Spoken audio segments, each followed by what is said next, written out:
Hello? She's your what? Welcome back to the Sommelier's Cut of the Parsha Wine Club. This week in Parshat Lech Lecha, Avram and Sarah go down to Egypt. Avram tells Sarah, pretend to be my sister so that the Pharaoh doesn't kill me and take you. We're joined this week by Rabbi Nightingale of Aish, Hollywood, Florida, which, first of all, before I say anything, a Toronto native. A Toronto and native. a Blue Jays fan. Blue Jays fan. And maybe by the time you're watching this, they'll have already won the World Series. So Mazel Tov and B'Sha'ah Tova for that. Yeah. Let's get this opened up. Or condolences if they blow it. Oh, well, it's very Jewish of you to have that side in there as well. Just got to hedge your hopes. Yes.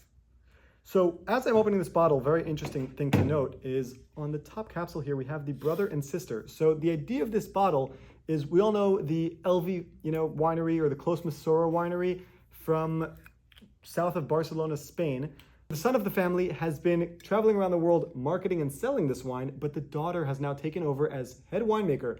Together they made a wine called Siblings. Can I make the pairing any more obvious? Probably not. Nice. Oh, thank you.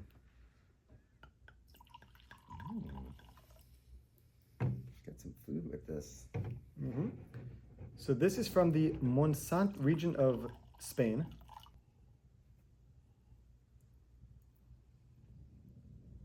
To be honest, I should have done my research and I'm totally blanking on the varieties here, but this smells really, really good. Oh, it should say on the back, no? Nope. This is Spain, they're not the French, but they do have their, we just want to write the region and you're supposed to guess what's in it. Oh. But I strongly feel I think there is some Grenache, there may be some Carignan. I may be totally wrong. But you know what? This is the first one that we're trying to do like this, so this will be interesting. Okay. Play around with it. You want to start? L'chaim. L'chaim. Baruch atah Adonai l'melech haolam borei pri hagafen. So, Rabbi, first of all, we met when you came into the wine warehouse over at Elk Wine and purchased some wines, and that's how I discovered you're into wine in the first place. Yes. But how did you actually get to wine? How did I get into wine? I used to dread Pesach. Okay. Because it would always be serving that sweet wine, and it gave me a horrible stomach ache. Mm-hmm. Well, you know what the solution is. You move to Israel, you get one Seder. So it's half the dread. It was in Israel. Okay. That I would still have the horrible stomach aches.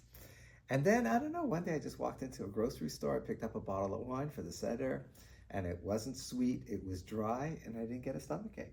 I went, this is what wine is supposed to be like. And ever since then, I started to drink wine and enjoy wine. Okay. Because up until then, it was just painful. So this would essentially be your redemption to good wine. Okay, there you go. Oh, I'm infamous for these terrible jokes. Right. People who have been following this for a while, we used to have one terrible joke at the end of each video.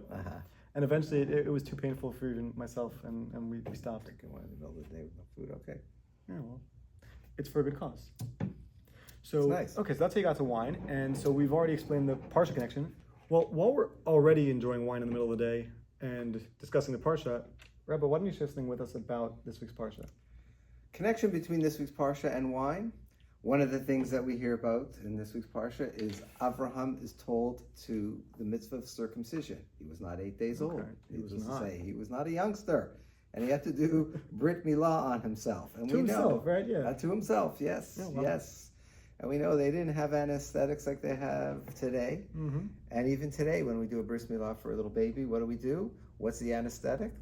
We don't put a little gas mask over there, but we give them some wine. We get them started pretty young. Yes, get them started pretty young. Give a little bit of wine to dull the pain. Okay. And that's what wine can do. Wine could ease the difficult, painful situations. It relaxes you. It opens up your mind. It gives you the ability to see things from different perspectives that otherwise you might not consider when you're all uptight about something. Mm-hmm. So perhaps that's a little connection between wine and the Parsha. Beautiful. One of the things that I actually love specifically about wine as opposed to some of the other harder liquors is that, the last thing you mentioned, that it opens your mind, and not only with yourself, but this is, wine, in my perspective and my experience, has been an amazing conduit to conversation. Right. So like, you suddenly can bridge different ideas and philosophies and just gaps through wine. and it's an amazing thing. It's funny. That's the very point that you say. I agree with 100%. Hard liquor, I find, just kind of knocks me out. Just like, Mm-hmm. Wine kind of gets the creative juices going. Okay. So What do you think about this one? This wine? I mean, seeing as it's actually funny, you guys don't know this yet. But the rabbi bought one of these for Shabbos and just got a. It's nice. It's We'll see if it was a good recommendation. It's on the lighter side.